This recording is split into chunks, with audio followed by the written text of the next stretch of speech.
abantu ey'ndaweni zonke. Ngibingelela amaqhawe, sanibona nonke maqhawe asenqabeni. Ngibingelele bonke abantu abasemhlabeni bonke. Ngiyababingelela. Nazi insizwa zonke ngiyanibingelela insizwa. Sibonga kakhulu ngisekhaya lapho engikhona. Ngihlezi nobaba abemisi. Ngihlezi futhi ney'nsizwa ey'khona ezinyaka kagaba bakhona kasebeganile. Sila kwaXaba bengisekhaya-ke njengoba nibonile la kwaXaba bekade kunenkonzo, phinde futhi ngizobonga emadlozini ngoba yonke into singayenza kodwa isibusiso sisekhaya. Ikhaya yila khona ukuphila khona imsamo, noma-ke baye bethi-ke ngokweBhayibheli is a altar. I-altar yila khona siguqa khona, la safica khona obabamkhulu bethu nokhokho bethu beguqa khona becela inhlanhla. Kukhona-ke kodwa ukukholwa, kodwa-ke ukukholwa okungenayo i-foundation noma isisekelo akubabusisi abantu ngendlela ekhona. Siyabona kukhona izizwe khona ama-China noma lingafika la e-South Africa ngeke ulithole emasontweni kwesinye isikhathi, kodwa lithi lila e-South Africa lithandaze inkolo yakhona eChina. Siyazi ukuthi amaNdiya nawo baningi abaprofeti, khona uMohammed no-Ali, ngeke ngazi kuningi kakhulu oGandhi, bathi-ke ama-China khona oBuddha. Manje-ke silapha-ke kwaXaba bengizobonga uNkulunkulu ukuthi ungidlulise kude kakhulu kusukela eNazaretha. Ngasinda ayibhaleni, ngasinda ey'ntweni eziningi ezinye engeke ngizibale. NamaNazaretha ayazazi, nabasenqabeni bayazazi. Njengoba nje nibona-ke nginey'nsizwa-ke nobaba-ke lapha. Sanibonani insizwa zakithi? Lapha-ke ngithi nje lapha sisenkonzweni njengamanje. Sisenkonzweni kwaXaba. Sisemsamo kwaXaba. Baba uMasuku, ake ngiqale lapha ngibuze kuwe njengomuntu obuye asebenza nabantu nanjengomuntu obuye aphathe amakhambi esintu. Siyazi-ke bakwethu ukuthi amakhambi iy'hlahla sayinikezwa uMvelinqangi, iy'hlahla zokuphilisa abantu, hhayi iy'hlahla zokubulala abantu, kodwa iy'hlahla zokuphilisa abantu ukuthi-ke baphile. Baba Masuku, ungathini lokho obekwenzeka lapha ekhaya, ubone abantu begcwele bevile ey'ndaweni, uphinde futhi ubone futhi kuwa ney'nkomo, kukhulunywa lapha ey'nkomeni nembuzi, kubikwa ngoLesithathu, kubikwa lo mcimbi obukhona njengoba ukhona lapha kwababa umprofeti namhlanje. Umakhelwane-ke futhi lo, njengoba bonke lapha enginabo abasendaweni omakhelwane, ungathini indaba nje yokubusa lapha ekhaya kwaXaba nomsamo singama-Afrika nje? Shwabata nonkosi, ake ngiyithathe le ndawo ngokusukuma ngokuhlonipha umuzi wabononkosi uShwabata. NgingokwaMasuku Sibongo, ngasuka nje lekhaya ngisakabuyela ubuke ebhangeni, ngafica indawo yalapha eMondlo okuthiwa isemfuzeni isigodi sakhona noFrayed. Ngafike ngathola abantu abalunge ngendlela esimanga, ngizosika nje ejikayo. Nabantu abanenhlonipho ngendlela eyisimanga abangithatha bangenza umuntu ngokwenhlonipho nami ngabahloniphi. Ngizothi lama ngisike ejikayo ngokomsamo sobeka nje ukuthi ingona umsamo ngoba ngibona abaprofeti noma bengafani. Kungimangazileke nokho okababa uShwabata ngoba ngangazi ukuthi umuntu okholwayo akagxili kakhulu emsamo. Umuntu obamba nje lapha nalapha kodwa emsamo engabi umuntu ongena athi shi. Cha, kunesimanga la ekhaya ngoba ubaba uShwabata ngoba ekhona nje ngimthatha njengenkosi mina ngendlela enza ngayo.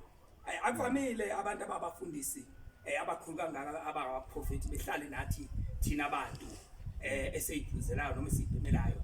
Mina ngumuntu-ke osebenza ngamakhambi ngenyanga nje gelekile, hayi ukuthi mhlawumbe ngiyafika lokho. Ngizokulungisa nje ukuthi ngiphendula umbuzo wakho babushwabana ukuthi ngoba ubeka nje lenkulumo yomsamo ukhuluma ngento abantu sebeyibalekele kakhulu kwelakithi eAfrika. Abantu bakithi eAfrika sebebaleke kakhulu emsamo, babalekela indleko engadulina kakhulu eyidinga imbuzi esiqalisa. Inkomo ngibonileke kwaXaba kusukela ngolesithathu kuwa inkomo sengifika seyiwile inkomo nami sengisike lijikayo nje. Kodwa okukhulu kakhulu engizokuphasisa ngiphasisa indlela ubaba osiphathe ngayo sinamabandla wonke Eastern Cape, Bangeni, Thekwini, Mnambithi, Maritzburg, Goli, Pitoli, Swazini. Ngikhuluma ngabantu ebebelele lapha ekhaya noNgoma bakoswazini ebengibabuza befika lapha ekhaya wena ngwakuphike wena abantu bathathile wabalalisa abantu esibathathile nomakoti lapha uMathulu lapha ekhaya sabalalisa ekhaya ngoba sibona ukuthi abantu kumakhaza kuyabanda nobaba naye ucindezelekile manje umphakathi. So laba abantu mabengitshela babuya koswazini ngibese ngiyibuka mina sengiyibuza ngiphendula ngithi ngoba pho ihleli nomuntu okwazi ukuyisa lonke uquqaba lebandla lasezulwini noma lomphakathi lapho mina yini engihlulayo mina ukuthi isondele eduze kwalomuntu ngeke siye nganhlanye singemanzi khona uthi yena hayi nangibusana lokhu cha mina ngiqonde ngqo njengothi lonkodo lento yenza uba ushwabada bengicela ukuthi la emphakathini wasembuzini noma wasemondlo noma wasefrayed ngicela ibe isifundo sokuthi umsamo ubaleke ngendlela isimanga ngoba abantu ubaqedile umsamo ubaqedile abantu umsamo abaphumeleli uyabageza ke abantu babushwabada ngikhuluma nje kunedamu ngapha emva kwami idamu awulifeze sibone kunedamu ngapha emva kwami elikhulu abantu abebegeza kulo umfakazi okhulu khona unosisi waseMpumalanga ongitshela isimanga ukuthi uthe ezala noma sekuthatha izinto zabantu uthe ezala wangenelwa imali wayefikile phambilini eseGoli wangenelwa imali engenayo imali yokugibela esela kodwa uthe uma ezala efika la uthi wangenelwa imali wakwazi ukukhokha ezela ekhaya yini na ianswer ithi umsamo uma ulungise umsamo wakho izinto zakho izoqonda zithi ngqo ngale nje ukuthini ma ulungisa umsamo wakho wenza ukhamba ke ngizonitshela nje iqiniso ukuthi abantu aba-understand kahle idokwe ukhamba lona ukudla kwabadala hayi ukuthi uzugaya umqombothi ufake phakathi ukuthi kufanele kuphuza abantu badala idokwe amabele umsamo lo ukhamba neyilevu lokuvayela wesini manje abantu bakholelwa ukuthi kufanele kugcwale ogologo nobhiya ukuze kuthiwa umsamo okoqondile lo bafowethu engifuna ukuthi siwuphasise kwenzela ukuthi wonke nezingane ezikhula izukulwane nabazukulu konke okhokho nomkhulu bekwazi ukuthi bengene kuzona baphupha abantu ngani ngenxa yomsamo awukwazi ukuphupha ungawenzi umsamo. Ngiyabonga shwabana nonkosi. Lapha sikhuluma ngomelaphi wendabuko obekhuluma ngoba abelaphi bendabuko baye bethi ke abantu ke imithi bona bayisebenzisa kodwa siyabona ukuthi abantu base-western ngale bayisebenzisa emaphilisini yethi kunena isuke iphuwa injalo like imbiza kuyaye kuthathwa amakhambi agaywe kodwa bayiza noma-Afrika kubuka ngazathi ayilungile kodwa mayisiza ngamaphilisi abantu bagijimele khona lapho ekhaya bayangizwa bonke abantu amaqhawe ey'ndaweni zonke. Ngizoqala futhi ngibuyeke la ekutheni ngibuze umbuzo ngoba sihlezi sibaningi lapha sikhona ngihlezi nomakhelwane ngihlezi nabasendaweni ngisekhaya kwaXaba lapha engikhona omunye phakathi kwenu angaphawula athini nje ngawo umsamo noma ithempeli elasekhaya. Nonkosi. Yebo. Ngaphawula kakhulu ngendaba yomsamo. Umsamo uyikho konke. Uyikho konke. Umsamo uyaphumelelisana. Yeah. Umsamo uyakwenza futhi ukuba ushone phansi ngenxa yawo. ucabange mhlawumbe ukuthi uloyini ucabanga amathakathi eh ngenxa yokuthi ushaywa umsamo eh kodwa umsamo uma umuhle izinto zakho ziyakhanya zonke ziyakhanya bangaze bethi abantu wathola uthwa izigubhu noma wathwala yeah kodwa kube ukuthi nje ekhaya ku-clean yeah futhi ke imisamo yethu kuyadinga ukuba siphathe kahle yeah uShembe uyakakhuluma nje ke izinto ezifana nalezo ukuthi zibalulekile yeah ngoba ngisho indlu lana kuyona kufanele kube indlu clean eclean ngoba uNkulunkulu akakwazi ukufika nje ifikele emafuni yeah umsamo nje ubalulekile kakhulu umsamo uyikho konke ngaphandle Yeah. kwayo impela umsamo awunakuphumelela kodwa nje umsamo wakho uma uqondile umuhle uyaphumelela siyababona abantu ku television ohlelweni lokababa uXaba abantu bebonga izinto ebalekelela kakhulu ebalekelela kulokho nalokho ngolesihlanu nje befika ukhona ubaba owaphawula lapho owangaseMpumalanga yeah eveza ukuthi kwakule imali zakhe ezayikade zivalekile Imali kodwa evalekile. ufikile kubaba uXaba zafika izinto zakhe zafike zavuleka kungayena yedwa abantu bamosuke bechaza ukuthi umama nawo ziningi izinto bayaphiliswa abantu sibonile kuvela nevimbamoya lona leli uzobona nje nami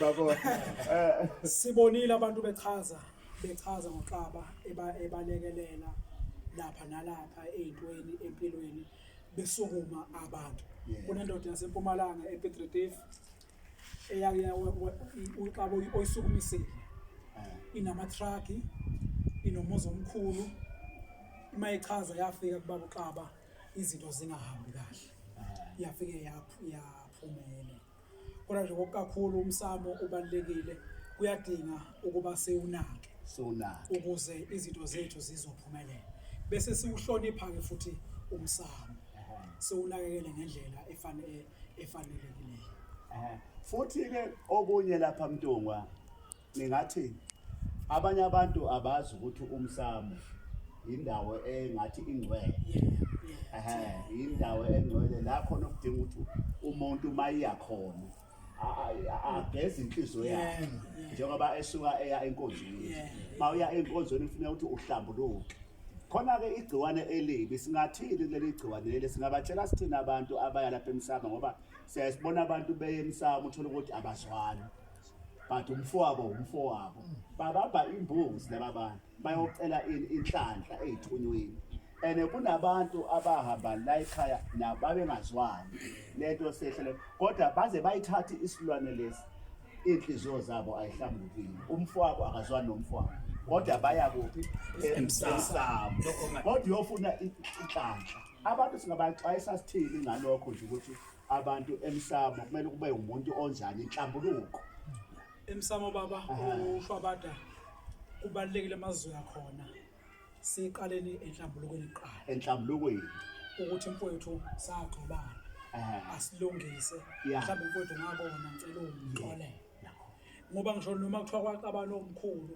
kuyadinga ukuthi fanele sibalungise nabo sibageze sibe nenhlambuluko yabo singabi nani lokho kuthiwa yini ukubamba izinto zomuntu umkhulu wenza ukuthi manje ke nabi ngeke ngiye lapha akuhlale phansi silungise lento bese kodwa ekugcineni kwakhona ukulungisa izinto ezifana nalezo ekugcineni impumelelo iba khona i-answer iyavela kuvela izinto ezinhle ngoba umkhulu noma ukhokho wami engafika futhi kumina mase simlungisele afike ezobonga athi usungikhululile ngoba sengineminyaka ethize ngiboshile ngiboshwe yilento namhlanje ngikhululile emveni kwalokho kunezinto ongayithola ezinhle nezinkulu kakhulu bese bethi abantu uthwele kanti umkhulu wamlungisela wajabula kanti ulungisa nje wena umsamo ake ngizwe ngapha ezinye insizwa ukuthi zinaphawula zithini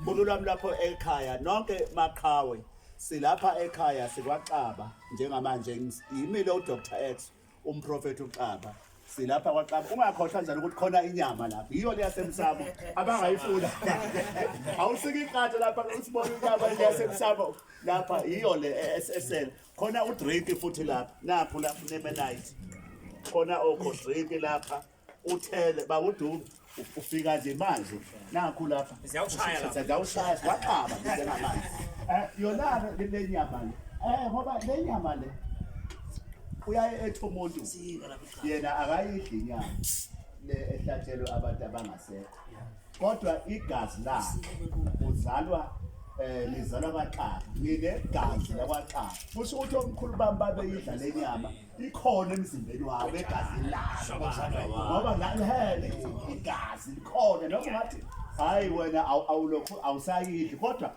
ikhona ngoba unegazi lokhokho bakho nakho lapha sikhona-ke lapha sikwaXaba lapha esikhona kuyabuswa njengoba ukubona nje sihlezi siwumphakathi ngihlezi-ke nobaba ngihlezi ney'nsizwa siyaqhubeka le ndaba yenhlambuluko yokungazwani kwabantu ake sidibhe nakuyo inhlambuluko ukuthi abantu abaya emsamo kunabantu abaya emsamo ngempela bengahlambulukile bengazwani khona omzala abazwani izinto ezithile ayizwani kodwa kubanjwa i-altar bathi imisebenzi enjengalo kanti lo msebenzi kahle hle lapha umsebenzi ongcwele wokuya emsamo udinga umuntu ayihlambulule omunye angaqhubeka le ndaba leyo yokuxabana kwayo imindeni angathini omunye uma ephawula Shobana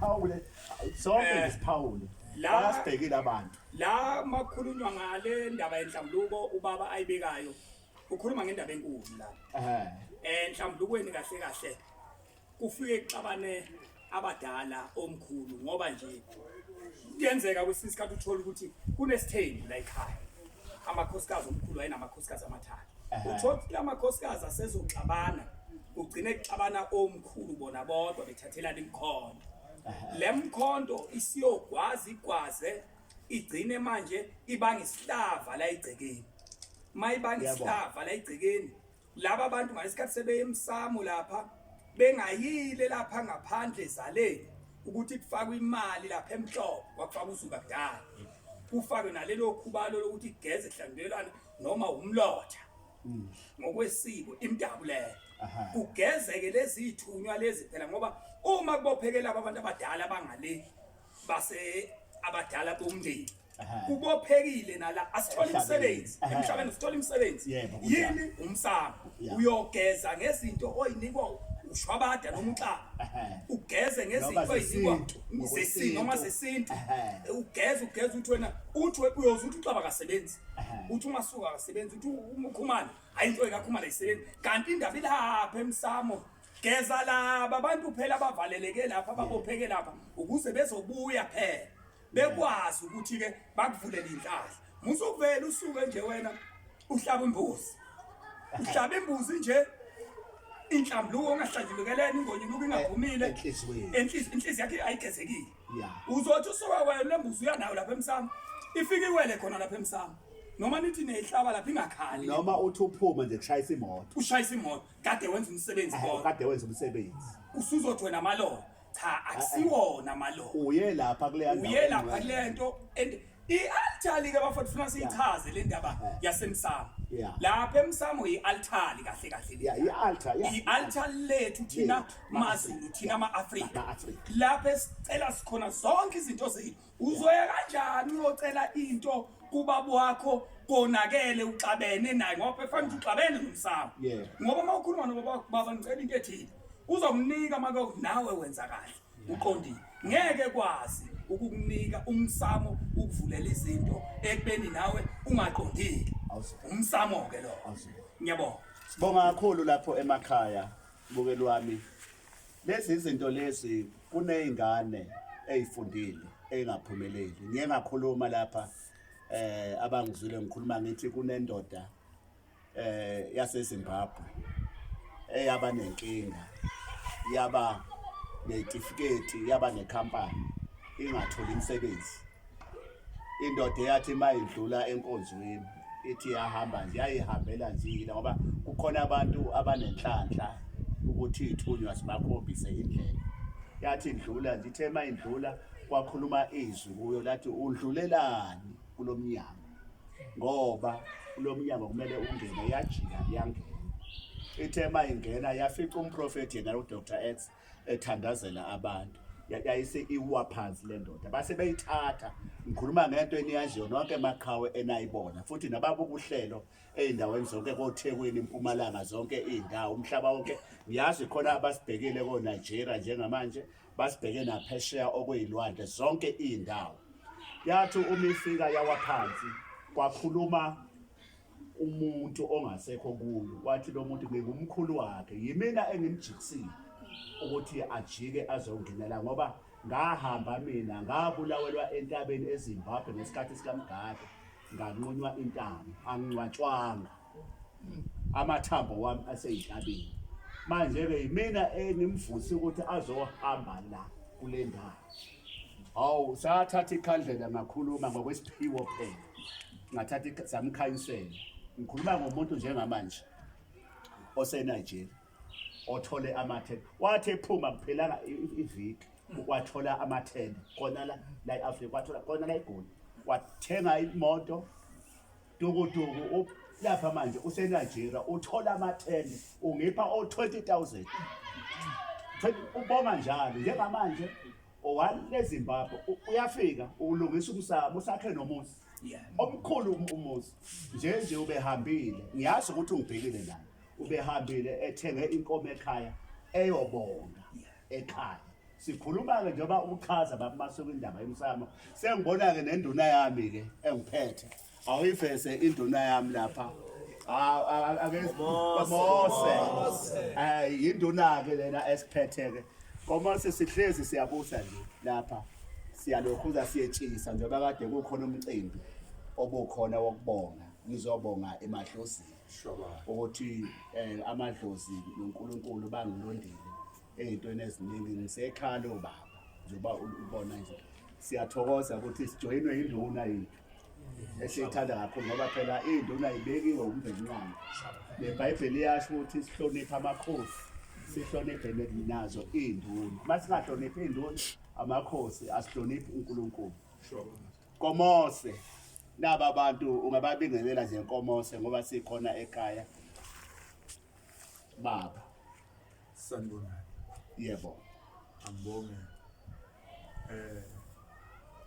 umzali uCama uSithole Nthuba ngibingelele bonke abakhona la emzini kaXaba khulekile ke mangena ngabona ibhizi kodwa ngikhuleka ngezela ukuyisitho cha shobathe ngiyafika nje angizange ngilithole ithuba lokuthi ngikwazi ukuthi ngibe nawe nje umsebenzi owufikile njengamanje ukufika kwami ukuthi ngizokubona bese ngizwa ukuthi umsebenzi uhambe kahle yini ngoba bengekho zonke nje lezi zinto ngafi ngithi ngathi nje qula aphinde ngahamba ngenxa yokuthatheka lapha nalapha besishonela kwethu umntwana ebesisebenza naye manje ke kunsima kakhulu ukuthi ngatholakala ngoba futhi bekuqhama amana lapha besiyomfihla khona besingamfihli la eduze kwesikole sethu ubefihlwa le nonde ngakho ke ngizobona nje uShwabatha ukuthi okusayo cha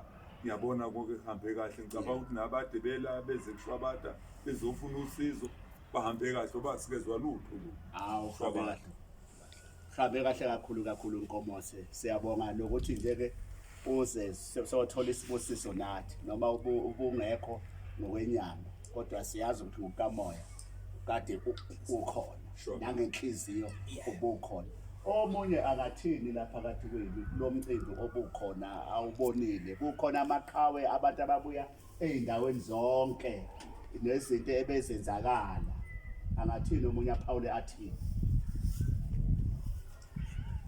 sanibonani ngicela lithuba ngibingelele ubaba Shwabatha ngibingelele induna yami uMagubane cha mina umuntu wakwambatha khona emvuzini isakhamuzi sakhona Shwabatha ikhona into engiyibonile mina enkulu engiyithandile emvuzini ususela abantu esingazi sibabone lokusasezwe ngokuxoxela ukuthi kukhona abantu base Eastern Cape, kukhona abantu baseThekwini, kukhona abantu bakoswazini. Esihlezi sizwa ngabo kodwa namhlanje sibabone ngamehlo ngokuthi bafikile la ekhaya bezothola usizo, bezothola impilo engcono. Siyabonga Shwabadi lokho kwenzile kithi, usifundisile thina sizingane ukuthi impilo iyinto enjani. Impilo iyimpilo ngokuyiphatha. Impilo ngokuthi ubone ezinye izinto ezenzeka kwabanye abantu eziyimpumelelo. Usifundisile Shwabadi ukuthi ukukholwa kuyizinto eziningi, ukukholwa kukodwa nje ngoba usibonile ukukholwa kwakho Shwabadi ukuthi kukhona ukukholwa ngokwenkolo, kukhona ukukholwa ngokomsamo okwenza ukuthi ezinye izinto zisihlukanisele thina ngoba siyintsha nje sifunda okuningi kuwe Shwabadi, sifunda okuningi namhlanje ukuthi noma ungakhonza kodwa umsamo wakho ungadedi kuwo. Umsamo uyinto enkulu, umsamo uma uphile iwona uqondisa endleleni ukuthi ngelilanga wazi ukuthi impilo iyini. Impilo iyimpilo ngomsamo, noma ungasonta wenze konke kodwa uma ushiye umsamo wakho, izinto zakho usukushiye imvelaphi yakho losuka khona ngoba thina singamaZulu nje siyazi ukuthi amaZulu aphilwa impiloni, amaZulu impilo yawo ikuphi. Impilo yamaZulu isemsamo ngoba thina singamaZulu, singamaZulu ukuthi kufanele sikholelwe kakhulu emsamo, senze izinto zomsamo ngoba sibona abantu abaningi kwezinye indawo nesiphila nabo sebephumile esizulwini sakithi, abasenzi okwesizulu. That's why izinto zonakala, abantu bonakalelwa izinto ngani abasakholela kakhulu emsamo. Shwabadi mina ngiyabonga kakhulu ongubonile kakhulu, ngifunde izinto eziningi, ukuthi noma ungakhonza kodwa usihlukanisele ukuthi ukukhonza ufuna ukukhonza kodwa bese ungayiyeki imvelaphi yakho yomsamo. Ngiyabonga. Yebo. Kunjalo nje nangokuphila impilo noma ungaya esontweni kodwa kukhona isibusiso sizelwe lapha emakhaya, khona izinto ongeke uyithole esontweni omele uyithole kumzali wakho okuzalayo. Ngamoya lesibusiso noma ungaya kumfundisi kodwa kukhona isibusiso okumele usithole ekhaya esisuka kubazali bakho, noma ke kuthiwa abasekho ngokwenyama kodwa ikhaya umzali uyohlala khona wekhaya nobaba uyohlala khona wekhaya. Siyathokoza ke kakhulu ke bakwethu ukuthi njoba sikhuluma nje ngiyazi ke ukuthi bakhona abasibhekile zonke izindawo. Sibonge kakhulu nezinkulumo ezikhona uma ekhona okhona osengagcizelela njengamanje. Ngikhumbuze bonke abantu basenqabeni nasemhlabeni wonke ngoLesine ningakhohlwa ukuthi ngizobe nginani lapho eGoli lapho enqabeni 1-on-1 umuntu abaphumeke abantu umprofeti kusebuyela ekhaya lapha ekhaya likamoya njoba ngisekhaya elenyama abeze abantu ngoLesine ngizobe ngikhona nangomgqibelo ngikhona ama-1-on-1 ngesonto ke siyakhonza sisuke esikhona. Kanti ke wena ohlala kuphi, ungabe uhlala eThekwini, zonke indawo Eastern Cape, zonke indawo uma ufuna ukubona umprofeti ungaqala ukufika ngoLesine uphinde futhi ufike ngolesihlanu, phinde futhi umgqibelo ufike futhi. Umprofeti uzobe ekhona nawe ezoqaqa amafindo, aqaqe zonke izinto zakho. Phatha ingubo yokulala mawusuka ekudeni, phatha ingubo yokulala, sinayo indawo yokulala. Mawufika nje eGoli MTN ungabe ugibele indiza usuke Eastern Cape njengamanje uyofona uze sikhona imoto ezokulanda. Ake sizwe ke omunye ongahle aphawule phakathi kwazinsizwa sivale ngaye manje. Khona ke lapha udrink njalo abafikayo lapha ukhona kodwa kumhlonishwa usazohlala sibone ukuthi sihlanganisa ini. Omunye akaka aphawule indaba ya umsamo. Shwabadi Nonkosi, ngibingelele mina uNkosinathi wakwaNgobese. Ngibonge ithuba, ngibingelele nonke phakathi ngokuba khona kwenu kube injabulo nokungena ngaphakathi kuleli khaya kube isibusiso kumina. Ngizoqala nje ngibonge ngomsebenzi ngendlela ohambe ngawo, uhambe ngezinga eliphezulu kakhulu. Ngibona ukujabula kwabantu nabantu abahlukahlukene ngoba ubaba wadalwa saba izinhlobo ezihlukahlukene. bekhona umSuthu kukhona umXhosa kukhona umShangane zonke izizwe lesizikhona La. ngoba ubaba wasidalayo wathi asihlukane ngokwezigaba njengoba sidala engithandile kubaba uShwabada ukuthi uShwabada usibuyisele emasikweni ethu khona ezinye izinto sithi masizenza besilandela abezizwe kodwa wasidalayo wathi asibuyele emasikweni ethu simdumise ngokosiko ethu ubaba uShwabada uyasivuselela ukuthi masimkhonze uNkulunkulu ngokumasiko ethu njoba ngomZulu ekhona nomXhosa nomShangane nomVenda kanjalo kanjalo ngijabulise ukubona kunabantu bebuya kweCape Town bethi bayaduka abanye bethi babuya kweEastern Cape abanye babuya koMpumalanga kungijabulise kakhulu nangendlela engibone ukuthi begcwele ngayo bekusabeka kakhulu kuyababezeka ngibone amandla ukuthi uphathisiwe ubaba uShwabada lento ikhona esemzimbeni engijabulise ngoba abantu babuya ngobuningi ukuthi basizakele baningi abantu uthola kwesinye isikhathi izinto ziyahamba ziyavaleka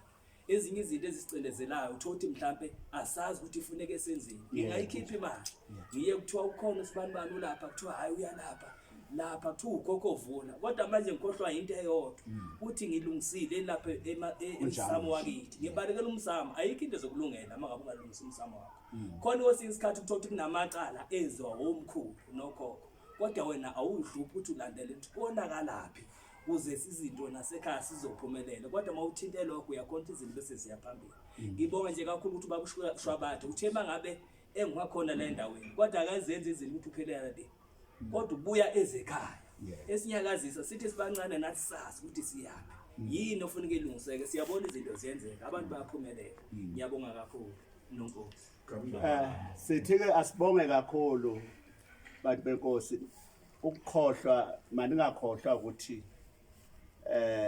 silethele lapho ukuthi sivuse imizi yobaba ingafi imizi yobaba sikhona kwesisikhathi ukuze uvuse umuzi noma ukuze uphumelele khona izinto okumele uthathe izinqumo kuzo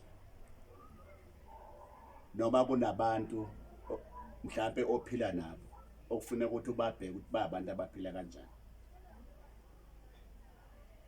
inyoni ihamba nezinye inyoni ungakhohlwa lokho ijuba lindiza namanye amajuba kwesisikhathi ukuze wakho umuzi kayihlo kunabantu okumele uhlukane nabo laba kade ubakhonzile even efonini yakho kunabantu okumele ubadelete please nithi wonke amadoda angakukhohlwa lokho ukuthi silapha kumele sizovusa imizi yobaba bethu njoba nami ngilapha nje ngivusa ikhaya elikababa ukuthi lingafi ngisasekhona ngoba ubaba lapha khona uthembe mina namakhehla akwaXaba athembeni ngakho ke ngiyanxusa wonke amadoda ngoba amadoda mayengalungile imizi yafa futhi amadoda mayengekho right unkosikazi ngeke angene ekhaya ngithi ke onke amadoda mawacabangisise ukuze avuse imizi yobaba baba siyabonga ke kakhulu zonke izinkulumo ezethuliwe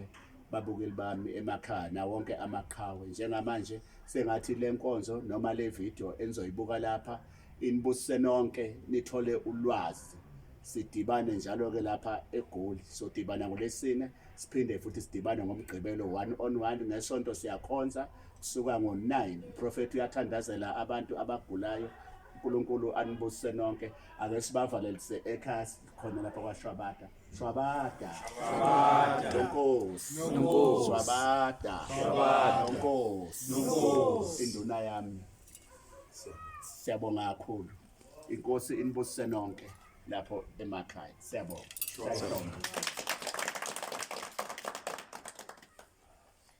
balake phela mfana ungaqhubeki